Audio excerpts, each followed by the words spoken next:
राष्ट्रवादी काँग्रेस अजित पवार गटाचे आमदार अमोल मिटकरी यांनी आज माध्यमांशी बोलताना असं विधान केलं की अजित पवार आणि बाळासाहेब आंबेडकर एकत्र आले तर वेगळं चित्र निर्माण होईल, ते यावेत अशी त्यांची इच्छा असल्याचं त्यांनी प्रदर्शित केलं। त्यावर माध्यमांनी प्रतिक्रिया विचारल्यानंतर वंचित बहुजन आघाडीच्या प्रदेशाध्यक्ष रेखाताई ठाकूर यांनी स्पष्टपणे भूमिका मांडली की ते जोपर्यंत भाजपच्या युतीतून बाहेर पडत नाही तोपर्यंत त्यांना सोबत घेण्याचा विचार केला जाऊ शकत नाही।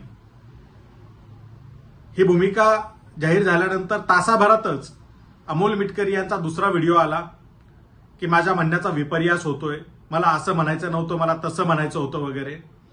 तर माझा अमोल मिटकरी यांना एक सल्ला आहे, त्यांना सांगणं आहे की बोलताना आपण विचारपूर्वक बोलावं आणि ज्याच्यावर ठाम राहता येईल, पलटी मारण्याची वेळ येणार नाही असंच बोलावं।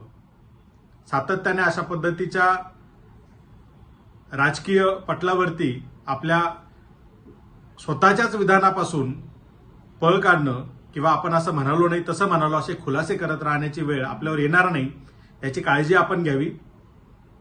संबंध महाराष्ट्राने तुमचा तो व्हिडिओ ज्यात तुम्ही जाहीरपणे तुमची इच्छा प्रदर्शित केली होती तो बघितलाय आणि अवघ्या काही तासातच तुम्ही ते डिनाय करताय, तर हे बरं नाहीये। इथून पुढे आपण काळजी घ्याल अशी अपेक्षा।